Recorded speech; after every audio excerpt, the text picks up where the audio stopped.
Hello नमस्कार साथियों, एक बार पुनः आप लोगों के बीच उपस्थित हूँ और आज से हम लोग एक नए सीरीज पर काम करने वाले हैं। जैसे कि पिछले वीडियो में हम लोगों ने बात किया था एनसीईआरटी पर, तो आज से हम लोग एनसीईआरटी पर एक सीरीज चलाएंगे जिसमें बेसिक लेवल पर छठा से लेकर के 8वें वर्ग तक के पहले स्टेज के अंतर्गत जियोग्राफी और हिस्ट्री को लेकर के चलेंगे। तो सबसे पहले हम लोग छठे वर्ग के लेकर के चलेंगे, फिर 7वें वर्ग के, फिर 8वें वर्ग के, और बिल्कुल बेसिक लेवल पर हम लोग ज्योग्राफी और हिस्ट्री को लेकर के चलेंगे। पुनः अन्य विषय को भी इसमें समाहित करते चले जाएंगे। तो हमारा टारगेट जो है वो 70वीं बीपीएससी है, इसके अलावा एसआई है, बीएसएससी है, इसके अलावा अन्य जो ग्रेजुएट लेवल के पोस्ट होते हैं। एनसीईआरटी कितना महत्वपूर्ण है किसी भी स्नातक स्तरीय परीक्षा को क्रैक करने के लिए, खासकर सिविल सर्विसेज को क्रैक करने के लिए, तो उसी को ध्यान में रखते हुए आज से एक नई सीरीज़ को हम लोग शुरू कर रहे हैं। तो इस कड़ी में जो पहली पार्ट हम लोग शुरू कर रहे हैं वो ज्योग्राफी का है। 6 क्लास की ज्योग्राफी है ये। छठे क्लास की ज्योग्राफी का पहला जो चैप्टर है वो सौरमंडल में पृथ्वी है। दूसरा है ग्लोब अक्षांश एवं देशांतर रेखाएं हैं। तीसरा है पृथ्वी की गतियां। चौथा है मानचित्र। पांचवा है पृथ्वी के प्रमुख परिमंडल, और छठा है हमारा देश भारत। तो इस तरीक़ा से कुल 6 चैप्टर्स में ये विभाजित है। इस 6 चैप्टर को हम लोग बारी बारी से देखेंगे और शुरू कर रहे हैं। और छठे क्लास का जो पहला चैप्टर है हमारा सौरमंडल में पृथ्वी, यहाँ से हम लोग शुरुआत करते हैं। तो आइए देखते हैं मित्र। लोग पहला चैप्टर है हमारा सौरमंडल में पृथ्वी। तो सौरमंडल में पृथ्वी, इस चैप्टर को हम लोग अब यहाँ से पढ़ेंगे। पढ़ें कैसे हम? तो सबसे पहले हमें एक बार पूरे चैप्टर को बिल्कुल रैपिड तरीके से, बिल्कुल तेज़ी से, चाहे तो उंगली तकनीक का प्रयोग कर सकते हैं, उंगली रख करके बिल्कुल तेज़ी से पूरे चैप्टर को एक बार रीड कर लेंगे। पूरे चैप्टर को बिल्कुल तेज़ी से पढ़ना है और तेज़ी से पढ़ करके फिर हमें आगे बढ़ना है। तो एक बार जब हम लोग पूरे तेज़ी से इसको पढ़ लेंगे, ज़्यादा समय नहीं देना है, पूरी तेज़ी से कहीं रुकना नहीं है, पूरी तेज़ी से एक बार पूरे चैप्टर को हमें पढ़ लेना है। उसके बाद प्रश्नों पर हमें आना है। उसके बाद हम लोग देखते हैं कि प्रश्न की प्रकृति क्या है, उसमें से हम लोग कितना कर पाते हैं। दूसरी, जब एक बार तेज़ी से हम इसे पढ़ लेते हैं, उसके बाद कुछ कुछ जो पॉइंट्स है उसको हमें यहाँ से नोट करना है। जैसे हमें ये पहला चैप्टर है सौरमंडल में पृथ्वी, तो सौरमंडल और पृथ्वी, इन दोनों के बारे में हम लोग को पढ़ना है कि सौरमंडल क्या है और उस सौरमंडल में पृथ्वी का स्थान कहाँ है, कैसे है, कितना महत्वपूर्ण है, इन सारी चीज़ों को हमें पढ़ना है। तो सबसे पहले सौरमंडल कहाँ है? तो हमारी आकाशगंगा में। आकाशगंगा कहाँ है? तो हमारे ब्रह्मांड में है। तो सारी चीज़ें इसमें धीरे धीरे समाहित होती चली जाएंगी। तो जिन चीज़ों को हमें नोट करना है, एक बार जब पढ़ लेंगे, उसके बाद दूसरी बार में जब हम आएंगे तो छोटी छोटी चीज़ों को हम नोट करते चले जाएंगे। जैसे यहाँ दिया हुआ है कि सूर्य, चंद्रमा तथा अन्य वस्तुएं जो रात के समय आसमान में चमकती हैं, वो सारी चीज़ें क्या है? खगोलीय पिंड हैं। जो खगोल में जितनी भी चीज़ें हैं, सूर्य हो, चंद्रमा हो, और जितनी भी वस्तुएं दिखाई देती हैं रात के समय चमकती हुई, वो सारी की सारी चीज़ें खगोलीय पिंड कहलाती है। कुछ खगोलीय पिंड जो होते हैं वो बहुत बड़े होते हैं और गर्म होते हैं। ये गैसों के बने होते हैं और इनके पास अपनी ऊष्मा और प्रकाश होता है। इसको नोट करने वाली, जिसे वे बहुत बड़ी मात्रा में उत्सर्जित करते हैं। क्या इन खगोलीय पिंडों को हम लोग क्या करते हैं?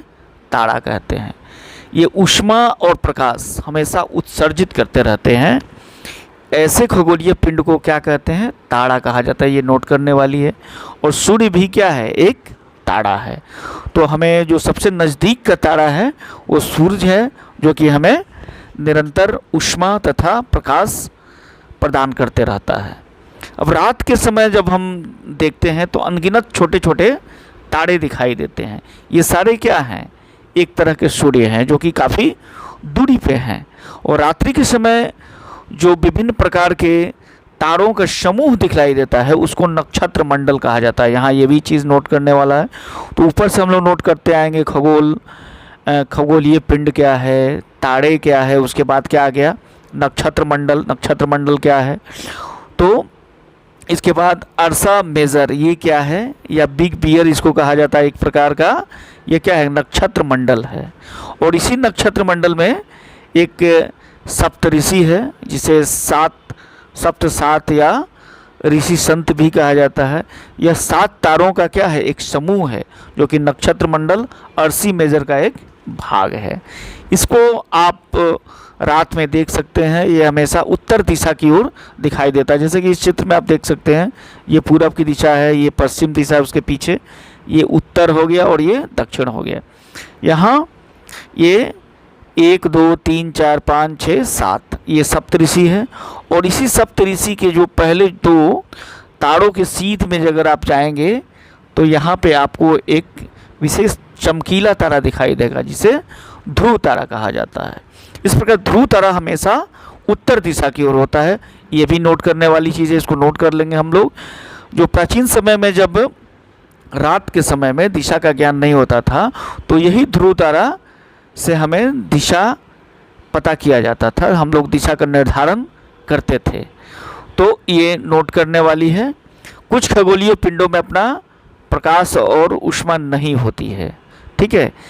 ऐसे जो जिनमें प्रकाश और ऊष्मा नहीं होती है ऐसे खगोलीय पिंड को क्या कहा जाता है ग्रह कहा जाता है। इसको नोट कर लेंगे। ग्रह जो अंग्रेजी में इसे प्लेनेट कहा जाता है, जो कि ग्रीक भाषा के प्लेनाइट से बना हुआ है, जिसका अर्थ होता है कि परिभ्रमक, मतलब कि चारों ओर घूमने वाला। इस प्रकार जितनी भी जो खगोलीय पिंड है जिसके पास अपना कोई ऊष्मा नहीं होता है, अपना कोई प्रकाश नहीं होता है और ये परिभ्रमक होते हैं, चारों तरफ घूमते रहते हैं, वे सारी चीज़ें क्या है ग्रह होते हैं। पृथ्वी भी क्या है एक तरह का ग्रह है। और पृथ्वी के चारों तरफ चंद्रमा घूमते रहता है, तो चंद्रमा पृथ्वी का उपग्रह है। देखते हैं ये इससे आपको बहुत क्लियर हो जाएगा। यहाँ एक चार्ट दिया हुआ है, इसके सेंटर में पृथ्वी सूर्य है और सूर्य के चारों ओर ये खगोलीय पिंड घूम रहे हैं। यहाँ देखिए सूर्य के बिल्कुल नज़दीक जो खगोलीय पिंड है ये बुध है, और उसके बाद का है उसको शुक्र या वेनस कहा जाता है। तीसरे नंबर पर अपना पृथ्वी है, चौथे नंबर पर मंगल है, 5वें नंबर पे जुपिटर यानी बृहस्पति है, उसके बाद शनि है, फिर यूरेनस है और नेपच्यून है। इस प्रकार ये 8 जो खगोलीय पिंड है जो सूर्य के चारों तरफ घूमते हैं, परिभ्रमक हैं, अर्थात ये 8 क्या हैं ग्रह हैं। तो इस प्रकार ये जो सूर्य इस परिवार का मुखिया है और इस मुखिया के 8 सदस्य हैं। तो इन 8 सदस्य और कुछ ये क्षुद्र ग्रह की पट्टियां हैं, कुछ उल्का पिंड हैं, इस सब को मिलाकर सौर्य मंडल कहा जाता है। तो इस सौर्य मंडल में का जो पहला ग्रह है सूर्य से दूरी के क्रम में वो बुध है, और सूर्य के चारों ओर चक्कर लगाने में इसको 88 दिन का समय लगता है, और अपने कक्ष में इसको घूर्णन करने में 59 दिन का समय लगता है। इसी तरह शुक्र ग्रह है, दूसरा ग्रह है, इसको सूर्य के चारों तरफ चक्कर लगाने में 255 दिन लगता है, और अपने अक्ष पर घूमने में इसको 243 दिन लगता है, एक बार घूर्णन करने में। सिर्फ पृथ्वी है तो पृथ्वी को सूर्य के चारों तरफ घूमने में 365 दिन लगते हैं, और अपने अक्ष पर घूमने में से 1 दिन का समय लगता है। तो मंगल को सूर्य के चारों ओर परिक्रमा करने में 687 दिन लगता है, और अपने अक्ष पर घूमने में इसको भी 1 दिन लगता है, मतलब कि 24 घंटा समय लगता है। और इसकी जो चंद्रमा की संख्या अर्थात उपग्रहों की संख्या है वो 2 होती है। पृथ्वी के चंद्रमा की संख्या 1 है, बृहस्पति 5वें नंबर का जो ग्रह है, तो 5वें नंबर का ग्रह इसको सूर्य के चारों तरफ चक्कर लगाने में 11 साल 11 महीने अर्थात लगभग 12 साल का समय लगता है, और अपने अक्ष पर घूमने में इसको सिर्फ 9 घंटे का समय लगता है। शनि है, शनि को चारों तरफ घूमने में 29 साल 5 महीने का समय लगता है, और अपने अक्ष पर घूमने में इसको 10 घंटे 40 मिनट का समय लगता है। और इसकी जो उपग्रहों की संख्या है 53 है, और इसकी भी उपग्रहों की संख्या 53 है। इसी तरह यूरेनस और नेपच्यून है। तो यूरेनस को सूरज को चारों तरफ चक्कर लगाने में 84 साल का समय लगता है, तथा अपने अक्ष पर घूमने में इसको सिर्फ 17 घंटे 14 मिनट का समय लगता है। इसके 27 उपग्रह हैं। इसी तरह नेपच्यून है। नेपच्यून को पृथ्वी के चारों तरफ घूमने में 164 साल का समय लगता है, और अपने अक्ष पर घूमने में 6 घंटा 7 मिनट का समय लगता है, और इसके उपग्रहों की संख्या 13 होता है। तो इस प्रकार इस चार्ट की मदद से हम लोग सौर परिवार के महत्वपूर्ण तथ्यों को याद कर सकते हैं, नोट कर सकते हैं। अब हम लोग ये देखें कि सौर मंडल में हम लोग देख लिया कि सूरज तथा उसके 8 ग्रह, उपग्रह और कुछ अन्य खगोलीय पिंड जैसे कि क्षुद्र ग्रह एवं उल्का पिंड, ये सारे चीज़ मिल करके जो निर्माण करते हैं उसी का नाम है सौर मंडल या सौर परिवार, जिसका मुखिया कौन है? सूर्य है। ठीक है, यहाँ इन चीज़ों को हम लोग याद रखें। क्या हम जानते हैं, जो बॉक्स में दिया गया है इसको आप लोग निश्चित रूप से नोट कर लेंगे। सूरज जो है वो सौर मंडल के केंद्र में स्थित होता है, और यह बहुत बड़ा तथा अत्यधिक गर्म गैसों से बना हुआ है।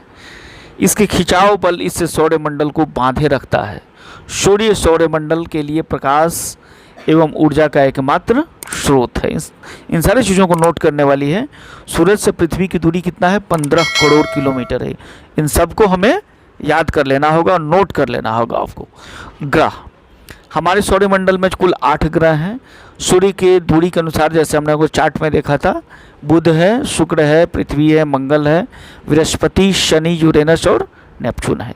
इसको याद करने के लिए एक बहुत आसान तरीका यहाँ दिया हुआ है दूरी के क्रम में कि my very efficient mother just served us nuts, मतलब कि Mercury, Venus, Earth, Mars, Jupiter, Saturn, Uranus, Neptune, ये 8 ग्रहों को एक सेंटेंस बना दिया गया है। सिर्फ इस सेंटेंस को याद रखेंगे तो ये क्रम आपको हमेशा याद रहेगा। ये सारे जो ग्रह हैं ये सूर्य के चारों तरफ एक दीर्घ वृत्ताकार, मतलब कि इस तरह के वृत्ताकार कक्ष में ये लोग घूमते हैं, और इसे क्या कहा जाता है? कक्षा कहा जाता है। इसको हम लोगों ने याद रखना है। पहले 9 ग्रह होते थे, लेकिन प्लूटो भी उसमें शामिल था। लेकिन 2006 में, अगस्त 2006 में अंतर्राष्ट्रीय खगोलीय संगठन की एक बैठक में यह निर्णय लिया गया कि प्लूटो जो है उसको सौरमंडल से बाहर करके इसका बौने ग्रह तथा प्लूटो को जो बौने ग्रह कहे जा सकते हैं उसमें से उसको निकाल दिया गया। आगे बढ़ते हैं। पृथ्वी जो है वो सूर्य से दूरी के क्रम में तीसरा सबसे बड़ा ग्रह है, और आकार में यह 5वां है। इसको याद रखेंगे, दूरी के क्रम में तीसरा और आकार के क्रम में 5वां है। ध्रुवों पर यह चिपटी होती है। यही कारण है कि इसके आकार को भू आव कहा जाता है। भू आव का अर्थ है कि पृथ्वी के समान आकार। इसको भी यहाँ याद करने वाली है। प्रकाश की गति 3 लाख किलोमीटर प्रति सेकंड है। इस गति के बावजूद सूर्य से पृथ्वी पर प्रकाश को आने में 8 मिनट का समय लगता है। ये याद करने वाली है। ठीक है, अभी तक ज्ञात स्रोतों के आधार पर यह कहा जा सकता है कि सिर्फ पृथ्वी ही एक ऐसा ग्रह है जिस पर जीवन संभव है। तो आगे बढ़ते हैं और देखते हैं अंतरिक्ष से देखने पर पृथ्वी का रंग कैसा दिखाई देता है। नीला दिखाई देता है। अभी आप लोगों को बहुत आसान लग रहा होगा कि ये तो एनसीईआरटी बहुत ही आसान है, लेकिन ये सिर्फ हम लोग शुरुआत में चल रहे हैं, अभी 6ठे वर्ग में हैं। जैसे जैसे आगे बढ़ते जाएंगे एनसीईआरटी का लेवल भी ऊंचा होता जाएगा और थोड़ी सी तैयारी आप लोगों को करनी होगी। तो आगे बढ़ते हैं।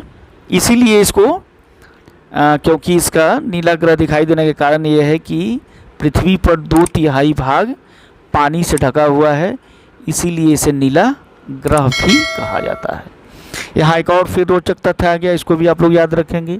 नील आर्मस्ट्रांग पहले व्यक्ति थे जो 20 जुलाई 1969 को सबसे पहले चंद्रमा की पर सतह पर अपना कदम रखा था।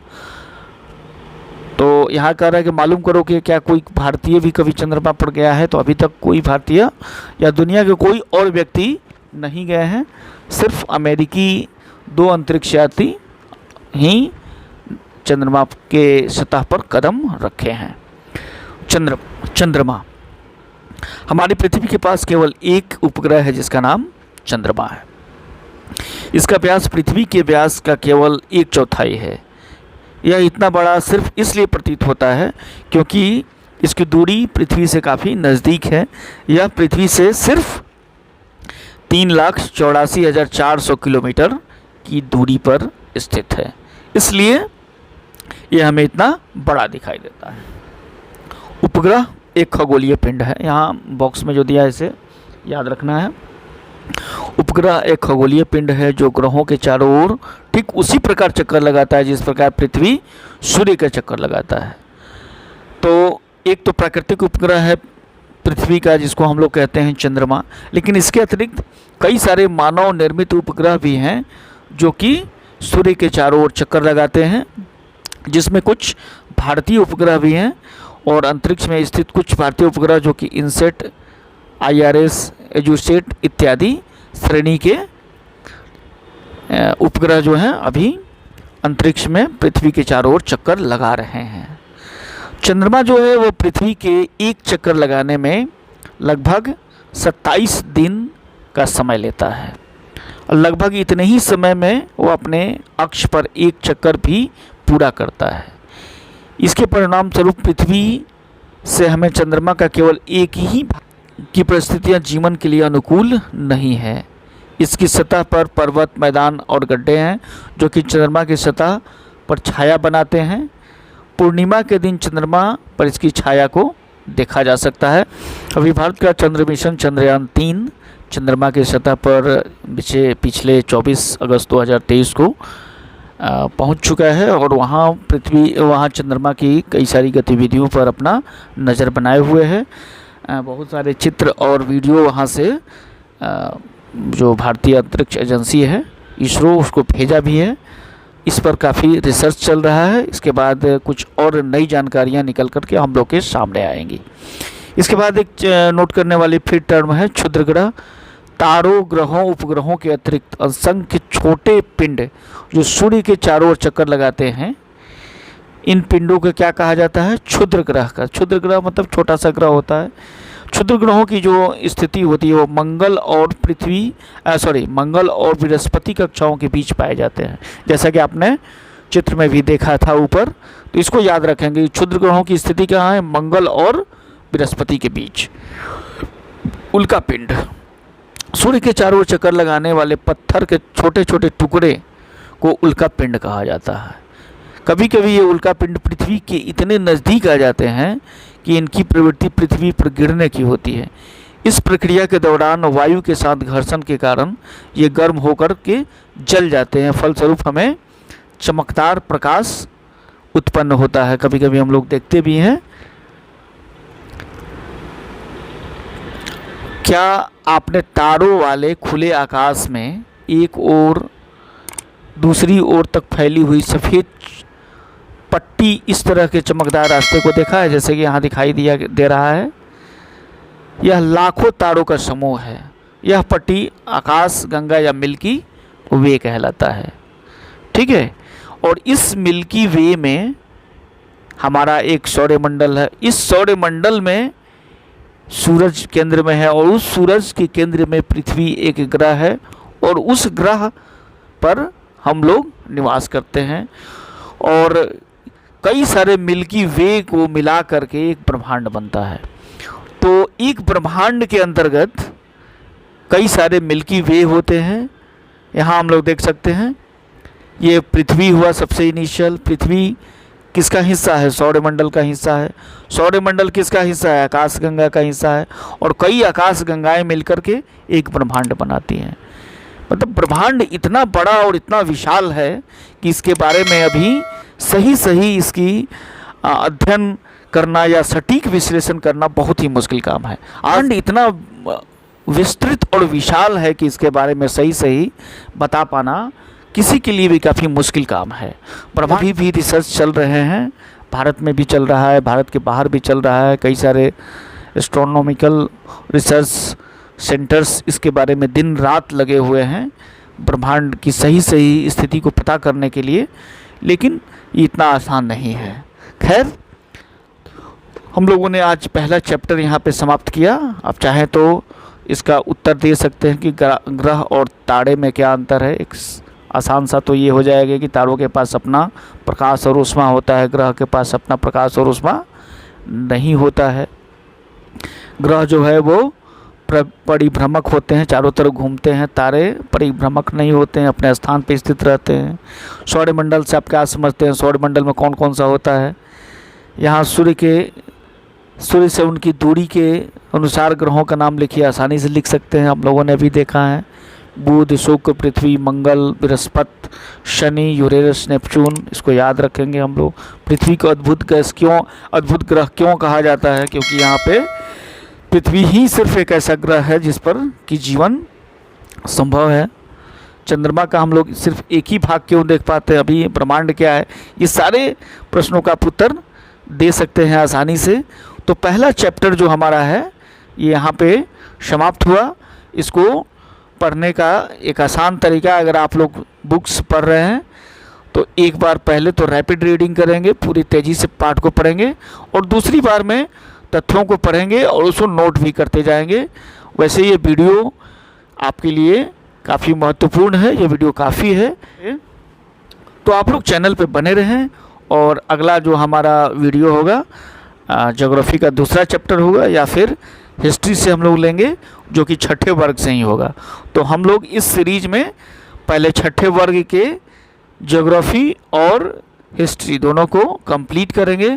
उसके बाद फिर 7वें वर्ग में आएंगे, फिर 8वें वर्ग में आएंगे। तो ये जब पहला चरण समाप्त हो जाएगा, फिर हम लोग 9वें और 10वें वर्ग की तरफ चलेंगे। वीडियो कैसा लगा अपना राय अवश्य भेजेंगे। बहुत बहुत धन्यवाद मित्र।